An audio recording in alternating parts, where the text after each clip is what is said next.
혼동이라는 것은 여러분이 먼저 봐야 되는 게 교과서의 그 네 번째 줄에 507조가 나와 있죠. 그래서 191조하고 507조를 대비해야 됩니다.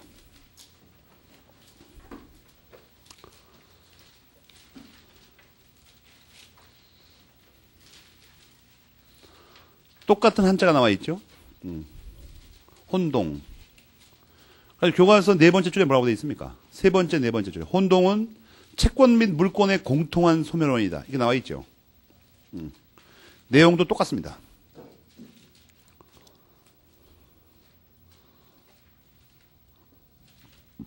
또 한 번 강조하지만 여러분들 지역해가지고 이제 강제로 익히도록 하려고 그러는 건데 한자가 똑같으면 문제가 되는 거예요. 어쨌든 간에 하여튼 내용은 똑같습니다. 그래갖고 혼동이라는 게 뭐냐 하면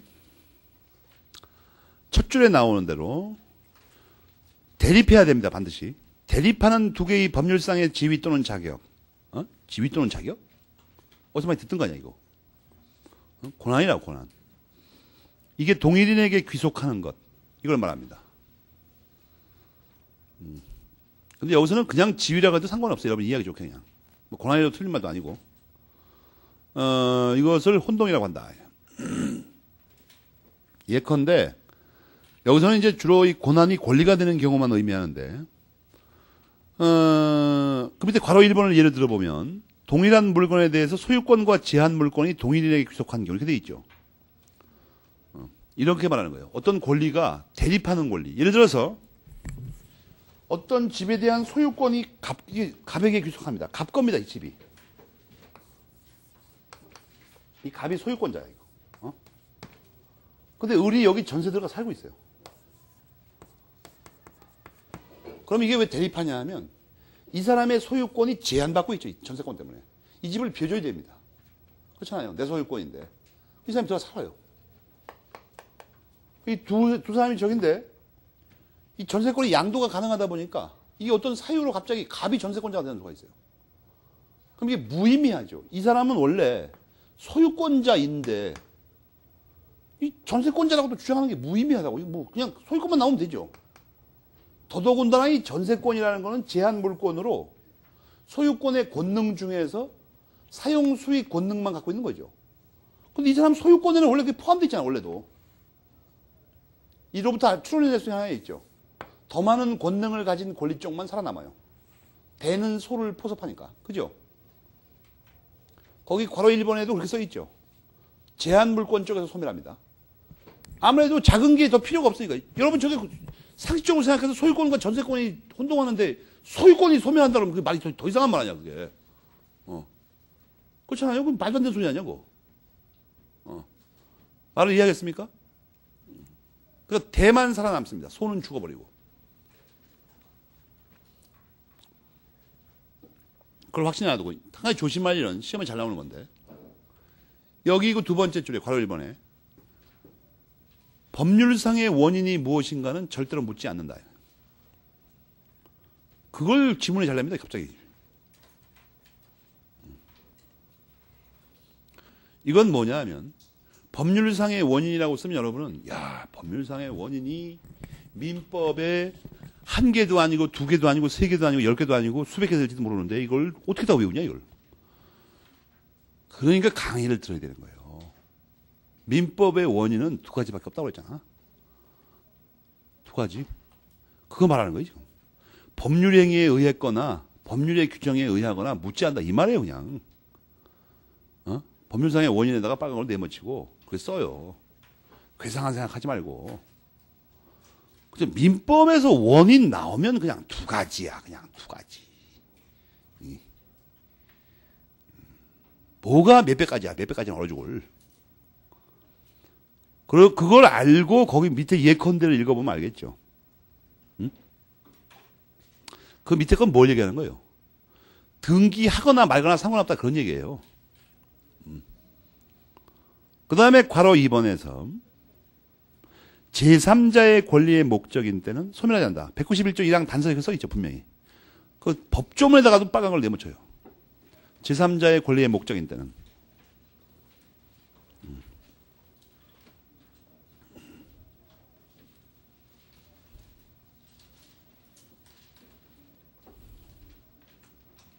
그런데 제3자,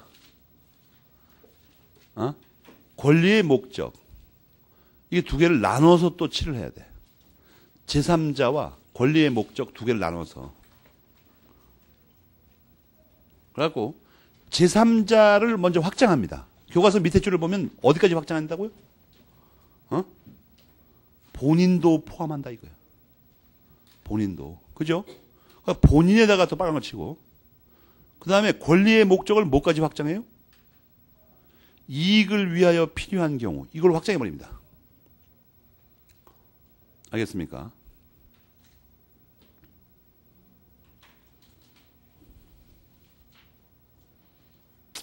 알겠죠? 그러면 그 두 가지가 다 되는 그 밑에가 이제 그걸 설명하는 건데 그 대표적인 게 뭐냐 하면 사례가 이건 시험 문제 딱 하나밖에 안 나와요. 절대로 다른 거 못 내게 돼 있다고. 그냥 지금까지 알려진 사례가 이거밖에 없어요. 다른 것도 뭐 어지로 문제를 내면 낼 수는 있지만 그 말이 좀 이상해지니까 한 가지. 지금 한 가지 안 배운 게 뭐가 있냐 하면 이것만 기억을 하세요. 어려운 것도 아니니까. 저당권은 이게 등기하게 돼 있습니다. 저당권 등기부는 여기에 뭐라고 써 있습니까? 여기에 뭐라고 써 있어? 몰라요? 여기 을구라고 써 있다고. 그죠? 왜 을구라고 쓰죠? 소유권 이외의 거니까. 알겠어요? 을구에 저당권을 쓰는데 저당권은 특이하게 말해요. 현재 모두 다 효력이 있는 것이 순위별로 연달아 쓸 수 있어요. A에게 1번 저당권이 있고 2번 저당권이 B에게 있고 3번 저당권이 있으니 이게 연달아 쓸 수 있다. 100번까지도 가능해요. 100번까지만 가능한 게 아니라 이론상으로는 42억 7,848만 원 이렇게 나와요. 그 이제 그거 보면 한 10순위 이하는 거의 가치가 없는 겁니다. 저당권이. 그 저당권이 이렇게 하면 이게 무슨 말이냐면 순위가 저당권은 앞순위 권자가 몽창 다 차지합니다. 이 저당권이 설정된 건물이 있으면 토지나 나중에 이 빚을 안 갚아가지고 이걸 팔게 되면 여기서 팔게 되면 나오는 돈을 다 경락대금이라고 합니다. 그런데 경락대금에서 이 사람 빚이 5천만 원, 이 사람은 6천만 원, 이 사람은 3천만 원 이렇게 돼 있으면 여기서 예를 들어 딱 5천만 원이 나오면 경락대금이 이 사람 먼저 다 들고 가버리는 거예요. 이게 물권의 우선적 효력이라고 배웠어요. 알겠습니까? 그 다음에 이게 만약에 5천만 원이 아니고 7천만 원이면 5천만 원 이 사람이 다 들어가고 2천만 원 남죠. 그 다음 사람이 또 다 들고 가버려요. 나머지 다 들고 자기 거 다 아파트까지. 알겠습니까? 그러니까 이게 후순위에 밀릴수록 굉장히 불리합니다. 그러니까 여러분 이 다음에 건물이나 토지 살 때 건물값이 2억 4천인데 2억 4천인데 그 사람이 이미 앞에 은행에 저당 잡힌 게 1억쯤 있다. 그럼 조심해야 돼요. 뭘 조심하냐면 이론상으로는 2억 4천에서 1억을 빼면 1억 4천이 남잖아. 근데 이게 경매대금은 그렇지 않다는 거예요. 원래의 값은 못 받아요. 절반 받는다고 생각하면 돼요. 다 뛰면. 그러니까 그렇게 생각하면 큰일 나요. 잘못하면. 이게 뭐 2억 4천 시가 나간다는데 1억 잡혔다니까 1억 4천이 남았네. 그럼 1억까지 빌려도 괜찮겠네. 이렇게 하면 큰일 난다고. 왜냐하면 그게 시가대로 경매가 된다는 보장이 없어요. 심하면 30%밖에 못 받는 것도 있다고. 그러면 한 푼도 못 받아, 잘못하면. 선순위 저당권자가 있으면. 그러면 이제 이렇게 됐는데, 그럼 뭐가 문제가 되냐는 거야. 뭐가 문제가 되냐.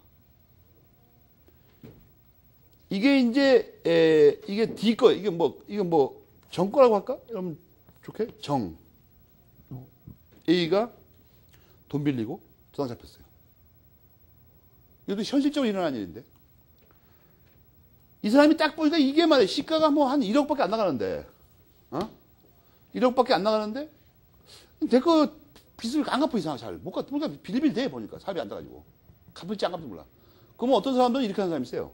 5천만 원 내 빚 빼고. 보통은 이 밑에가 다 빼버립니다. 그러니까 여기 이제 숫자가 너무 안 맞으니까. 이건 뭐 후순위니까 이렇게 합시다. 7천만 원 빼고 시가 1억이면 3천만 원 주면 이 집을 살 수 있는 거죠. 그러니까 너 빚 때문에 고생하지 말고 그 집을 나한테 팔아라 이렇게 하는 수가 있어요. 그래서 만약에 A가 이 집을 사면 어떻게 됩니까? A가 소유자이며 저당권자이면 저당권이 제한 물권이니까 제한 물권이 소멸해야 됩니다. 그죠? 그래서 배운 대로 하면. 근데 이 경우에 지금 말한 본인 또는 제3자의 이익을 위해서 필요한 경우에는 소멸하지 않는다고 해야 되는 이유가 뭐냐면, 만약에 내 빚만 까고 샀거나 했을 때를 생각해봐요. 이게 떠안지 않고 5천만 원만 까고 5천만 원 주고 샀어요, 이걸. 근데 이건 갚는다고 했다고, 액수가 적으니까. 근데 어떤 사유로 이 정이라는 놈이 이 B 거를 안 갚아, 이상하게. 빚을. 그럼 B는 이걸 경매 신청할 수 있어요. 이게 집이 누구 건간 중요하지 않습니다. 이게 물건이기 때문에 소유자와 관계없이 이걸 경매 신청할 수 있다고. 그럼 이걸 경매했을 때 잘 봐요. 만약에 A가 이 집 사가지고 이게 소멸 안 하고 있었으면 B가 신청해서 이 집을 팔아도 거기서 나온 빚은 A가 제일 먼저 갖고 갑니다, 무조건. 액수를 불문하고. 무슨 말인지 알겠습니까? 그런데 A가 이 집을 사버려가지고 저당권이 소멸한다고 해버리면 이 사람이 1순위가 돼버리죠. 이 사람이 소멸한다고 하면. 그러면 이 사람이 제일 먼저 갖고 가, 이상해. 이거 팔아서 경매등이 나오면. 그러면 A는 소유권을 오히려 더 큰 권리를 취득했는데도 불리한 지위에 놓이죠, 이상하게. 그러니까 이 경우에는 A의 저당권을 살려두는 게 낫다는 거야, 살려두는 게. 무슨 말인지 알겠습니까? 안 그러면 괜히 혼동으로 이게 소멸한다고 해가지고 갑자기 1순위였던 사람이 2순위로 밀려나버려, 이상하게. 무슨 말인지 알겠습니까? 그러니까 이런 경우가 대표적인 경우예요. 소멸한다고 하면 안 되는 경우가. 그럼 이거 말고, 그럼 저당권 설정하면 다 그렇게 되냐? 그게 아닙니다. 만약에 이게 이 사람이 A가 아니고 여기가 B고 이 사람이 A라고 그러면 여기 밑에 없다고 그래서 잠깐 동안 이제 이렇게 돼 있는 경우라면 A가 소유권을 취득했을 때 A에 이게 소멸한다 그래도 불리함이 없죠. 왜냐면 이게 살아있더라도 어차피 이 사람 거 다 가져간 다음에 나머지만 받게 돼 있는 거 아니야, 원래도. 그러니까 여기서 어떤 결론을 끌 수 있습니까? 선순위 저당권자이었던 사람이 소유권을 취득하면 소멸하면 안 된다는 거죠. 후순위라면 문제가 발생하지 않으니까. 무슨 말인지 알겠습니까?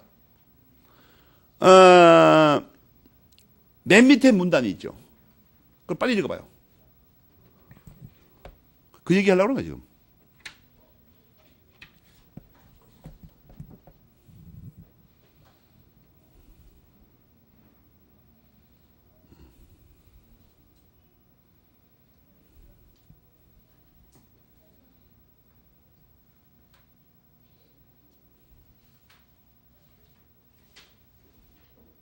알겠죠?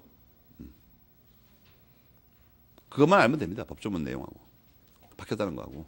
나머지는 그냥 이해하기 절대 어렵지 않은 예외들이에요.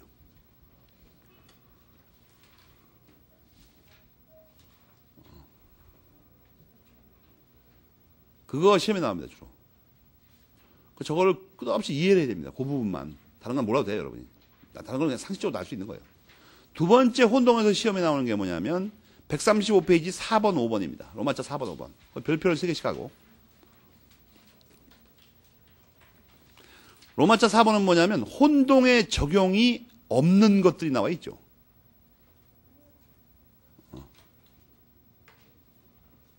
알겠습니까? 뭐냐면 소유권과 점유권, 광업권과 소유권 이렇게 돼 있죠.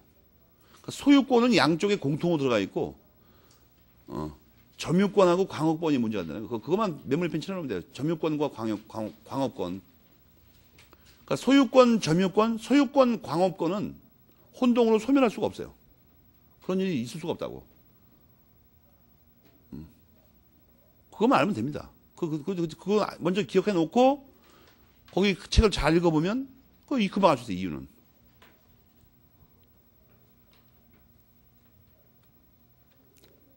알겠습니까? 그 다음에 여러분이 조심할 게 뭐냐면 이제 5번은 뭐냐 하면 혼동이라는 게 예를 들어서 여기서 저당권자가 아까 배웠죠? 원인을 불문하고 소유권자가 될 때 이런 뜻이죠. 다 대입하면 앞서 배운 거를 이때 혼동이 일어나는 거 아니야. 이건 혼동 자체는 이게 있습니다. 이게 원인을 불문해요. 혼동 자체는. 알겠습니까? 그럼 5번에 그 첫째 줄, 둘째 줄 읽어봐요.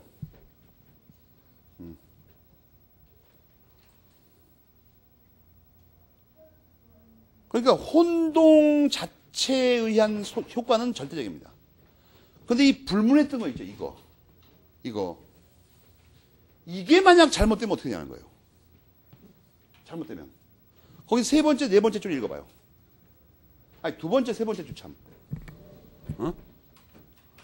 그게 만약에 잘못되거나 부존재하면, 합치면 그거예요. 부존재, 무효, 취소, 해제. 그때는 혼동이 없었던 걸로 돼버립니다. 그러니까 여러분이 조심할 게 뭐냐면, 원인을 불문한다는 것은 그게 뭐든지 상관없다는 거지, 그게 무효여도 된다는 말은 아닙니다. 그러니까 이제 요거를 한꺼번에 공부하기 위해서 133페이지 괄호 1번 두 번째 줄에 아까 빨간 줄 친 거 있죠. 원인이 무엇이냐는 묻지 않는다. 그걸 그냥 그렇게 공부하면 이게 헛갈려요. 5번하고 문장이. 그러니까 법률상의 원인이 무엇이냐는 묻지 않지만 그 원인은 유효하여야 한다. 그렇게 써야 되죠. 5번하고 합치면. 그러니까 여기서 불문한다는 건 종류를 불문한다는 거죠. 종류는 불문하지만 원인 자체는 유효하여야 한다. 이 말입니다. 안 그러면 이게 말이 안 되잖아. 이상하게.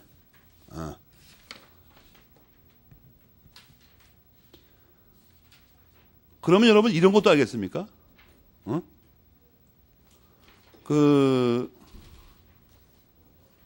선의 취득과 혼동이 같은 점이 뭐예요?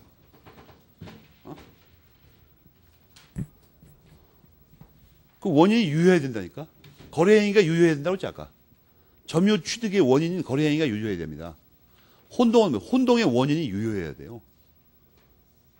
자꾸 그렇게 연결 지우면서 공부를 해요. 하나씩 외우면 나중에 까먹어버려, 잘못하면. 비교되는 게 없어가지고. 부존재, 무능력 이런 거 안 된다니까. 알겠어요? 무효 취소 해야 되는 거.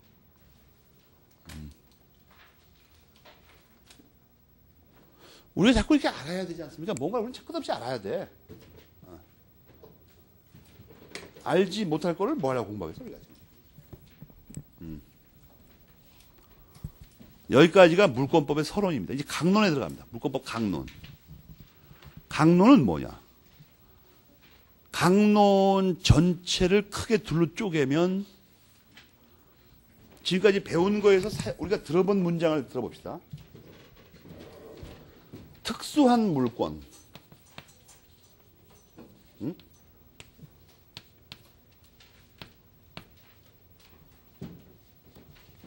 근대의 일반적 물권. 또는 근대 물권 일반.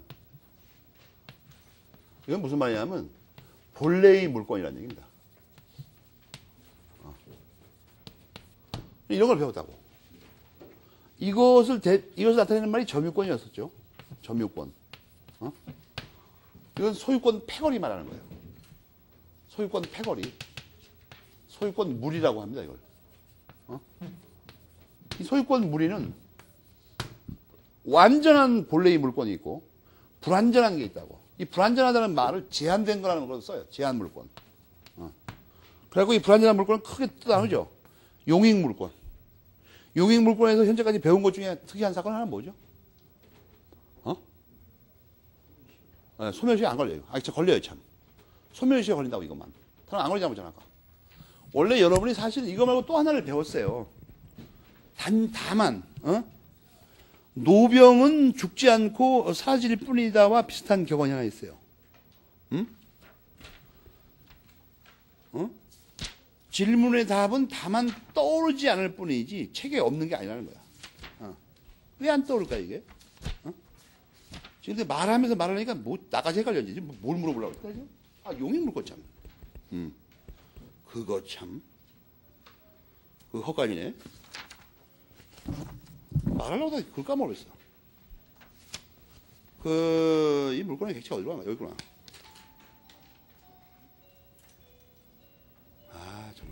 부셔버릴 수도 없고 정말 이거.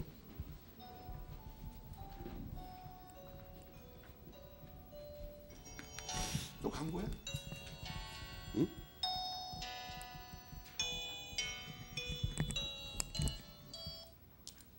뭐야? 아 지금 강의중이니까 나중에 열어라.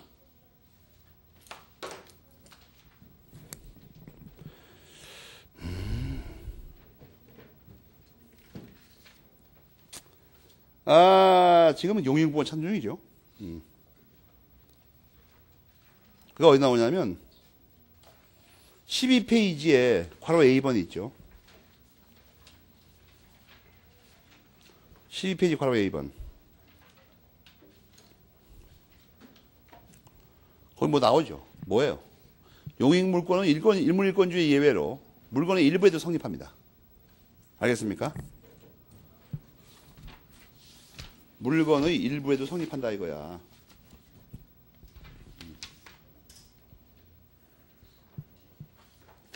무슨 말인지 알겠습니까? 그 다음에 말이에요. 또 하나가 있어요. 용익물권이라는 것에 대해서. 또 하나가 있다. 이거. 뭐가 있냐면 여러분이 말이에요. 18페이지에 부동산 물권과 동산 물권을 잘 비교해봐요. 용익 물권은 부동산에 밖에 성립 못해요. 알겠습니까? 18페이지 그 위에 두 줄을 위아래를 잘 비교하면 용익 물권은 부동산에 밖에 성립을 못한다고. 알겠습니까? 이 세 가지 배운 게 떠올라야 될 거 아니야. 용익 물권의 특유한 사건들. 용익 물권에만 일부에 대해서도 물권 성립이 가능합니다. 시효에 걸리는 게 아까 용익 물권 뿐이라고 배웠죠. 또 하나 뭐예요? 용익 물권은 몽창 다 부동산 물권입니다. 동산에 성립 못해요. 이 세 가지 배운 거 아니야. 이걸 어떻게 찾는 겁니까? 교과서에 있다가 용익 물권자 나오면 다 대비하는 거예요. 그냥 다.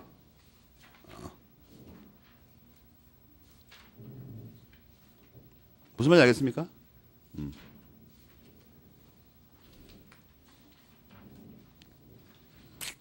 세 개만 찾았습니다. 현재까지는. 세 개만. 또 있다고 또 있어 이게.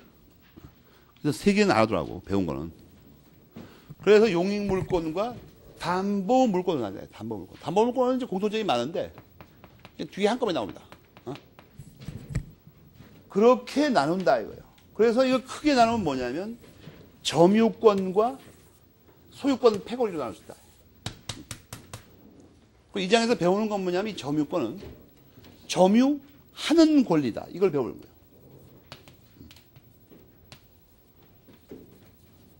소유권 패거리들은 이 전부 다 점유할 권리다. 할 권리. 알겠습니까?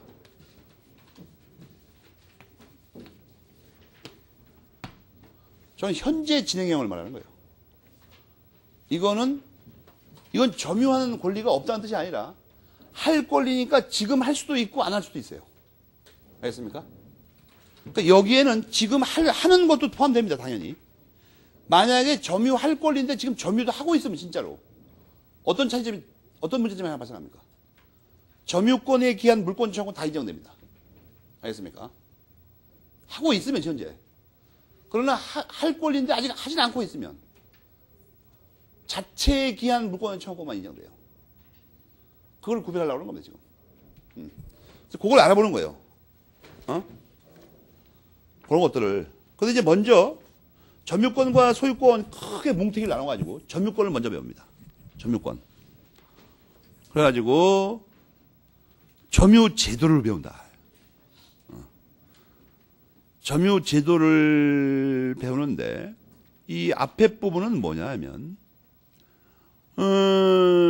이거 기억할 만한 건 뭐냐 하면 두 번째 줄에 괄호 안의 글씨부터 본권이 있느냐 없느냐를 묻지 않고서 그 사실상의 지배 상태 즉 점유. 여기서 점유의 개념을 설명하고 계시죠. 점유가 뭐예요? 사실상의 지배 상태입니다. 상태. 점유에 대해서 민법은 여러 가지 법률 효과를 주고 있습니다. 거기 꼬마 1, 2, 3, 4, 5, 6이 나오죠. 그 다음에 뭐 사실은 그 밑에까지 합치면 7이죠. 7. 알겠습니까? 8, 9 이렇게 계속 나갈 수 있어요. 여기서 이걸 외울 필요는 없습니다. 앞으로 다 자세히 배울 거니까. 하여튼 이렇게 사실상의 지배 상태에 대해서 여러 가지 효과를 주고 있는데 거기 그냥 아 그렇구나 뭐 이런 게 있구만 이러면 안 되고 정말 문제가 되는 것은 그 페이지 136페이지 맨 밑에 줄부터입니다. 점유 제도에는 많은 문제가 있다고 하는데 사실 곽윤 선생님의 이 책을 잘 보면 세 가지밖에 문제가 없어요. 많지가 않고 세 가지는 물론 많은 거죠. 하나나 둘보다 많으니까. 세 가지 문제점이 뭐냐는 거예요. 번호 매겨 번호. 괄호 안에 글씨에다 번호 매기세요. 제목이 여기 괄호 안에 있는 게 점유 제도의 목적 내지 근거, 점유 이론, 점유의 권리성. 알겠습니까? 그거예요. 137페이지 맨 윗줄까지 각각에다 번호를 매기라고 괄호 안에 제목이 메모리펜 치라고 136페이지 맨 밑에 줄부터 세 가지 문제를 우리가 배울 겁니다.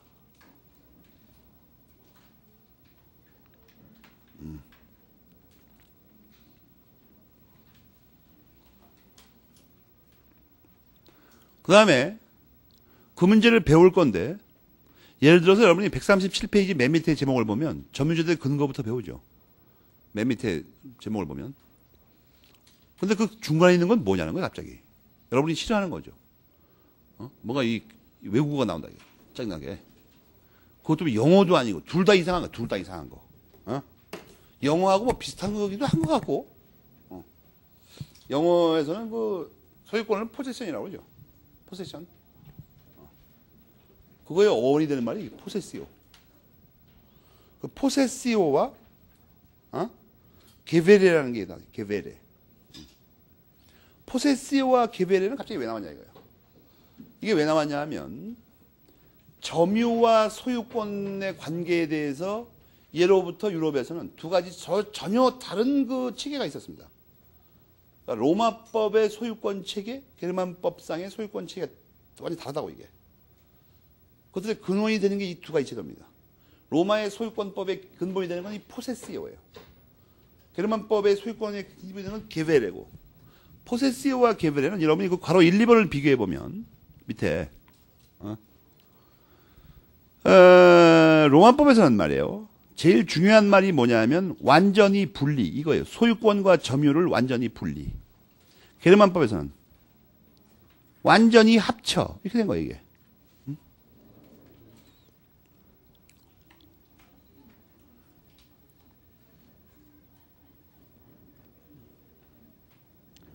알겠죠? 그래가지고 괄호 2번에 보면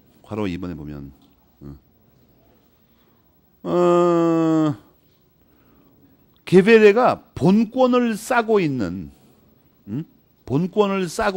점유 이 뜻입니다. 알겠어요? 그러니까 점유는 본권의 옷 이렇게 쓰세요 옆에다가. 빈칸에다가 점유는 본권의 옷. 그 뜻이죠. 가만히 읽어보면. 본권이 입고 있는 옷이 점유라고. 알겠습니까? 그런데 이 두 개를 왜 이렇게 배우냐는 문제가 있죠. 원래 게르만법의 게베레에 의하면 본권이 입고 있는 옷이 점유입니다. 로마법에 의하면 둘은 완전히 딴 거고 서로. 그런데 우리 민법은 앞에서 배우기를 우리 민법은 이상한 민법이라는 거야 아무리 생각해도. 우리 민법은 뭐가 이상합니까? 우리 민법이 이상한 건 어디 나와요? 4페이지 맨 밑에 문단을 잘 읽어봐요.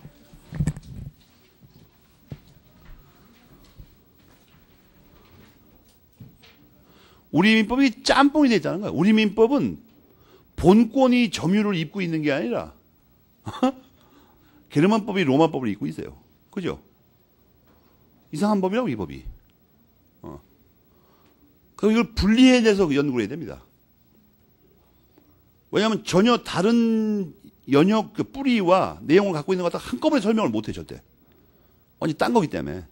그래서 설명하는데, 시험을 위해서는 심도 있게 공부를 할 수 없고, 요거 그 괄호 1, 2번의 내용하고,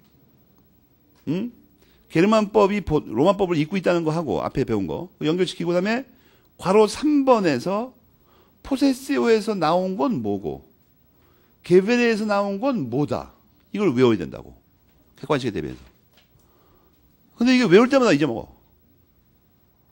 그래가지고 옛날부터 이걸 어떻게 물어보게 되냐면, 끝에 권자가 나오는 건 포세시오에서 나온 거다. 이렇게 외웁니다. 알겠습니까? 그 예를 잘 봐봐요. 그래서 끝에 권자가 나오는 건 포세시오에서 유래한 거다. 이것도 외우기가 싫다 이거예요. 그래갖고 한 20년 전서부터 이걸 외울 때 어떻게 외우냐? 이렇게 외워야 돼, 처음부터. 짜증나니까.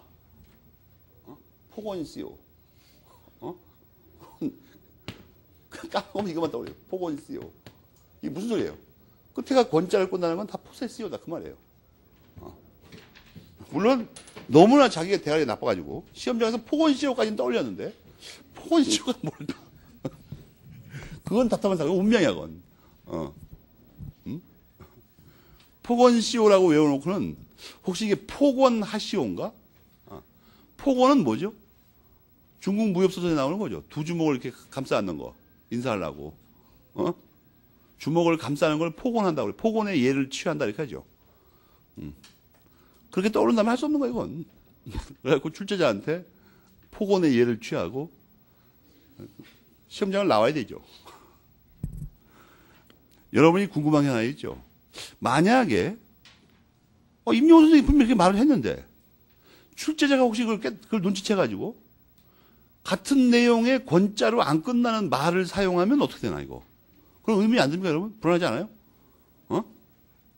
이 실험정에서 임용호 선생님이 그걸 너무 핵심적인 요령을 말해가지고 이거 문제 내봐야 학생들이 권자 있는 것만 찾지 뭐 내용도 모르면서 그럼 법학교육이 엉망이 되니까 이거 어떻게 권자를 빼고 시험을 내볼까? 이렇게 생각할 수 있을 거라는 생각을 못 합니까, 여러분? 그럼 어떻게 되는가? 그런 일은 있을 수가 없어요. 만약에 문제를 이렇게 내면 이게 체크할 때 체크당하죠. 시험 문제 혼자 내는 게 아니니까.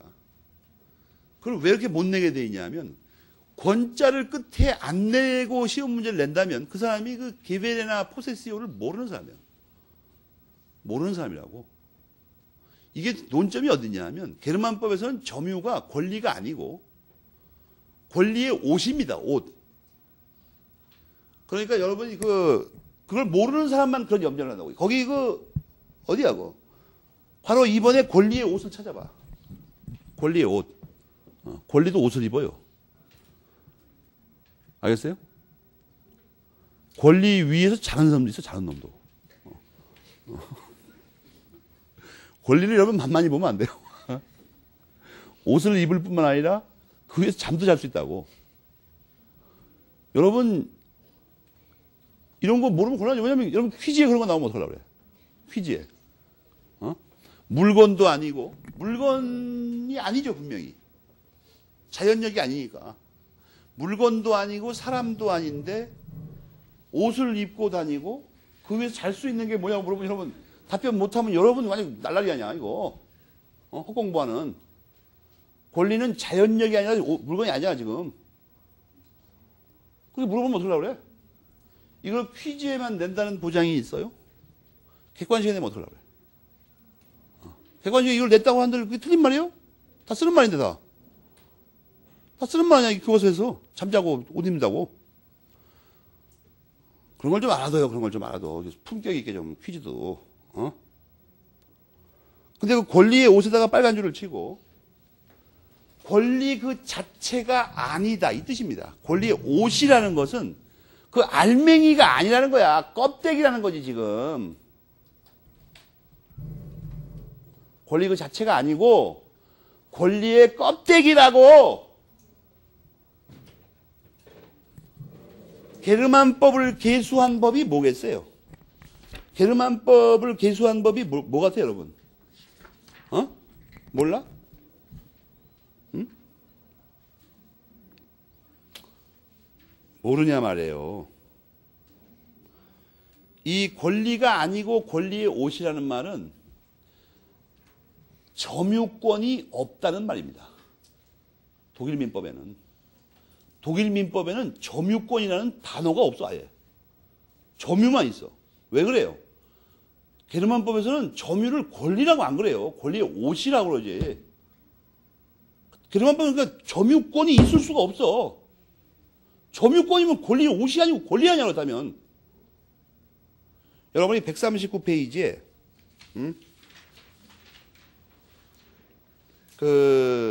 로마자 1번을 읽어봐요.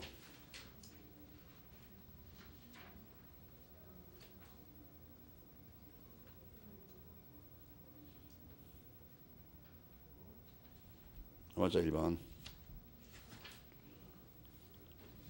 그걸 점유를 그냥 점유라고 할 거냐, 점유권이라고 할 거냐 다르다고 써있죠.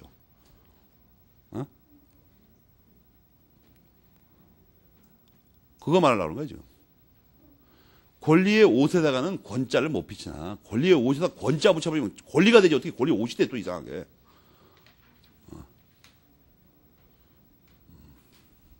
알겠습니까? 그 차이예요.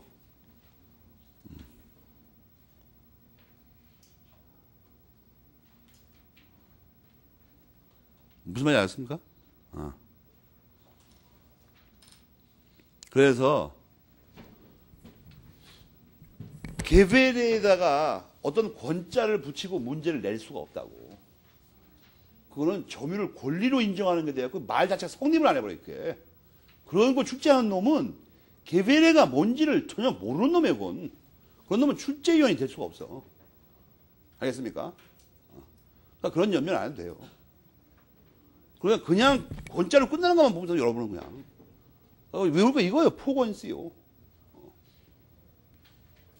그러니까 그런 사정을 모를 때는, 개념의 정확한 의미를 모를 때는 이상한 의미 떠오르는 거야. 의심스럽고 세상 만사가 불안한 거야, 이게. 무식하니까. 혹시 이 권자를 빼고 시험에 내면 어떻게 되나, 이거. 포건씨 듣다 외웠는데. 그런 거 염려하지 말라고요. 나는 뭐 그렇게 안 할지도 모르는 걸 절대 말 안 해, 난. 잘 모르면서 그렇게 말하지 않는다고.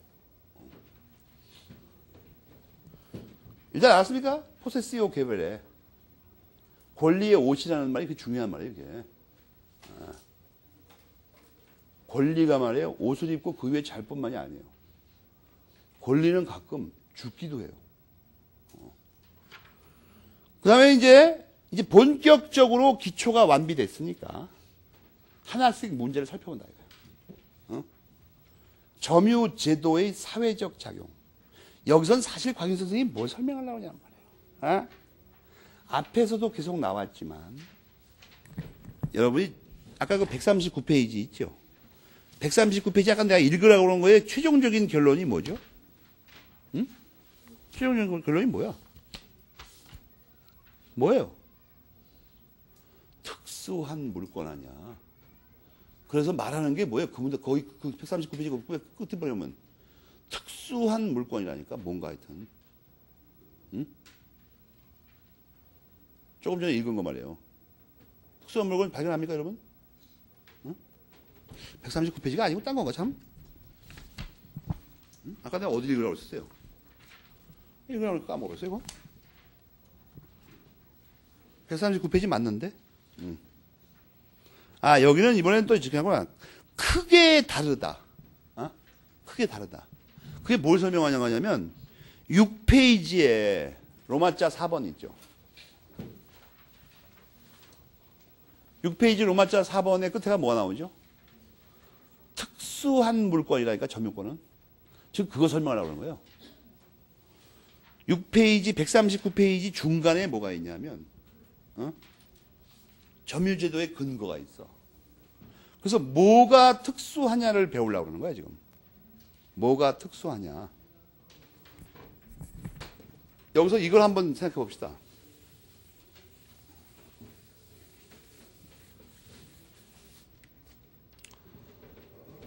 보통의 권리에서는 권리 의무에 관한 그 법에서는 보통의 권리 의무에 관한 거. 곽윤직 선생님의 학설이 뭐냐면 공공복리 원칙이 최선의 원칙이고 최상의 원칙. 사적 자치는 예외적으로 인정됩니다. 그죠? 이 범위 안에서. 실천 원리의 범위 안에서. 이게 곽윤직 선생님의 학설이죠. 우리 초고에서 배운 대로. 공공복리는 사회 전체와 관계되어 있는 거 말하는 거죠. 이것은 각 개인의 이익과 관련돼 있죠. 확실히 그렇습니까? 그래요. 그렇다고. 보통의 권리에서는 이게 그냥 적용됩니다. 이게 민법의 기본 원리인데 민법이 권리 의무의 발생, 변경, 소멸을 다루는 거죠. 그러니까 보통에서는 이렇다고.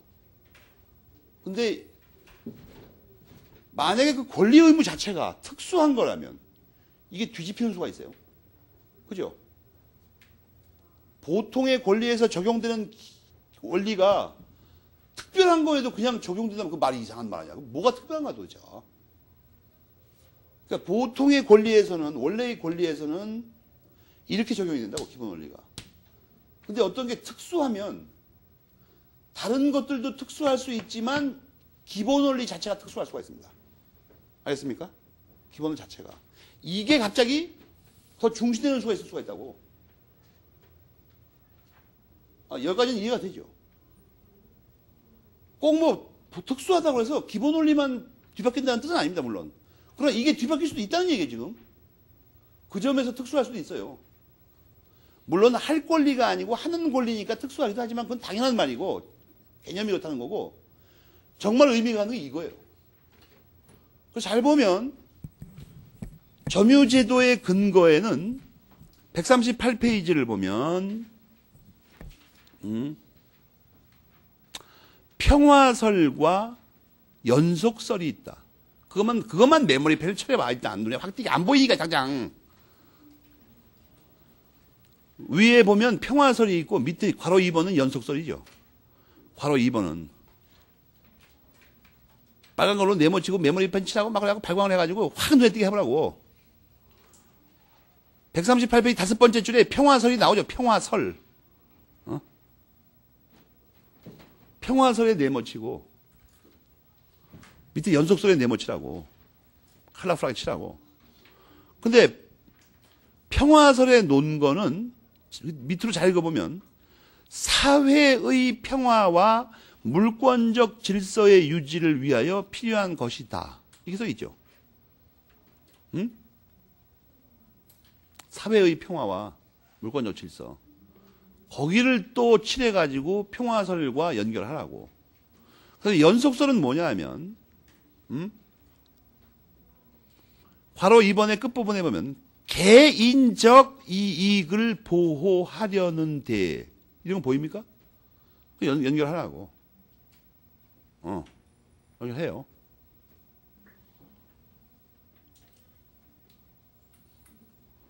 그 다음에 사상적으로, 괄호 1번 끝에 보면 포세시오의 근거. 이게 보입니까? 평화설은. 그래서 거기서 세 개를 연결 지어요. 그러면 연속설은 뻔한 겁니다. 개별적인 사고 발상에 기초한 거예요. 찾아냈습니까? 핵심 단어들을? 개별에 안 보이지만 넣으면 될 거 아니야. 앞에서 배웠잖아요. 포세시오의 반대말이 개별이라고. 뭘 그렇게 맨날 친절하게 다 해주길 바랍니까? 남한테. 본인은 전혀 친절하지 않으면서.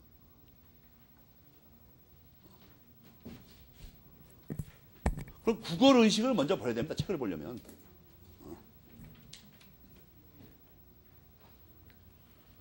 남의 친절을 기대하지 말고 자신의 성실로 남의 불친절을 뛰어넘는다. 이런 사고방식을 갖고 있어야 되냐.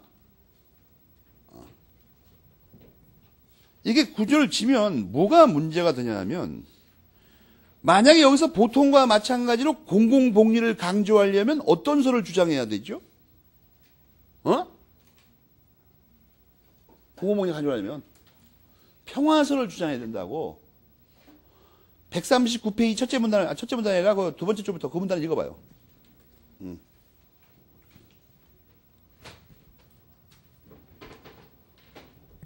곽윤 선생님은 뭐가 좋다는 거야? 연속설이 맞다는 거야. 연속설.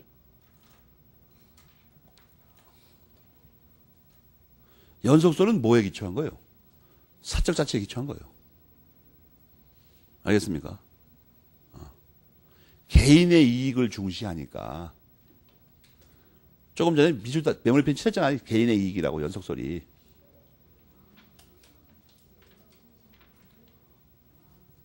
알겠어요?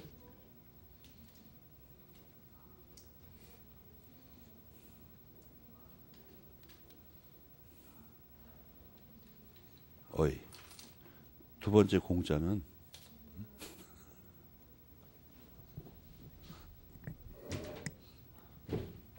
무슨 말인지 알겠습니까? 거기 잘 보란 말이에요. 그 메뉴의 상단에 그렇게 써있죠. 139페이지에. 사회의 질서보다는 개인의 이익 보완하는데 그 근거가 정확하다고 써있잖아. 왜 이렇게 친절하게 이걸 말해주냐 하면 이메일에 들어오는 질문 중에는 말이에요. 이 부분에 곽윤희 선생님의 말씀이 논리에 모순된다는 거예요.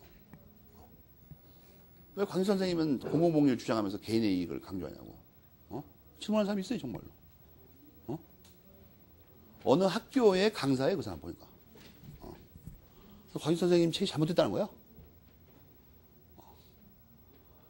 근데 그런 사람은 실력보다도 우선 내가 궁금한 건 뭐냐면 곽윤희 선생님 책이 작년에 나온 책도 아니고 50년 됐는데 그런 사람이 발견할 수 있는 그 정도 쉬운 문제라면 다른 사람이 발견했을 거 아니야. 그 사람 무슨 책에 공부는 안 하고 뭐 잔머리만 굴리고 앉아도 내가 최초로 발견했나 보다 이거. 초학자 그런 초학자 눈에 이게 띌 정도라면 다른 사람 눈에 띌 거 아니야 이게. 곽윤선의 제자 중에 쟁쟁한 인물이 100명이 넘죠. 미법학자 중에. 그 사람들 눈에 안 띄어 이게? 그러니까 모순된 게 아니에요. 이 특수한 물건이라는 말뜻 중에는 이것도 포함되어 있다고 지금. 그래서 이걸 특수하다고 강조하죠. 크게 다르다. 특수하다. 왜 그 멀쩡한 점유권 물건이라고 그랬는데 뭐 그냥 물건이라고 하면 되지. 뭐가 특수하게 나오지. 이것 때문에 그런 거기 때문에. 기본 원리부터 다르다는 거예요. 근거론부터 다르다는 거야, 이거. 그러니까 이것은 보통의 물건이라고 말할 수가 없어요. 보통의 물건에는 전부 공공복리 원칙이 적용돼요. 알겠습니까? 여기는 그렇게 안 된다고. 이런 게 잘못된 게 아니라 논리적 일관성이 뛰어난 책입니다, 이게. 이게 뭐, 그, 책과 유사한 무슨 불쏘시개 같은 거하고는 차원이 달라, 이건. 그렇게 좀 알아두라는 거예요. 그걸 음미해보라는 거예요. 잘 음미해보라. 특수한, 크게 다른, 왜 그냥 다르다고 한 걸 크게 다르다고 그러냐면, 원리부터 다르니까. 아예 이질적인 권리니까, 이거는. 알겠습니까?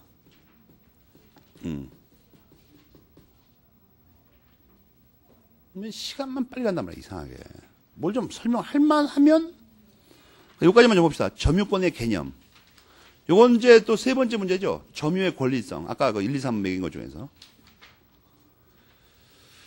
이건 점유의 권리성이라는 건 뭐냐면, 점유가 권리냐, 이거예요. 권리다, 근데, 특이하다 또는 크게 다르다 또는 특수하다 이거예요. 그럼 뭐가 특수하냐? 원리 다르지만 맨 밑에 로마자 2번도 다르다 이거예요. 할 수 있는 또는 할 이거하고 점유권은 뭐예요? 점유하는 권리다. 하는 권리.